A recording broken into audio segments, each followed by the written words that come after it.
எங்கள் பாட்டை ராவணன் இந்த 100-200 மீட்டருக்கு அங்கே வச்சுருவான். எப்படி வச்சுருவான்? என்னது ஈழத்தில் சிங்களம் பேசுகிற ராவண உன் பாட்டனா?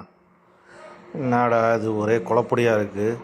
கொஞ்ச நாளுக்கு முன்னாடி வேலுப்பிள்ளை பிரபாகரன் உங்கள் அண்ணன்ன, இப்போ ராவண மாமன்க தாத்தாங்கிற. ஷூ, எதுலேயுமே எப்பயுமே நீ தெளிவாக வந்துட்டேன்னு சீமான் பார்த்தா தெளிவாகவே எதுவுமே பேச மாட்டேங்கிறியா? சிங்களத்தில் தமிழர்களை கொன்னது யார் அப்படின்னு சொல்லி நீயே சொல்லிகிட்டு இருந்த. இப்போ என்னென்னா அதை ஆரம்பித்த ராவணனை யாருங்கிற உங்கள் பாட்டங்கிற. எப்படி தாண்டா இப்படி உருட்டுன்னு உருட்டுறதுக்கு? அப்பா சாமி, தமிழர்களும் நம்ம உங்களை நம்பிக்கிட்டு இருக்காங்க பாரு. ஐயோ முடியலடா, உண்மையிலே சத்தியமாக முடியல. இப்படி உருட்டி ஏன்டா இப்படி சம்பாதிக்கணும்னு ஆசைப்படுறா சீமானு?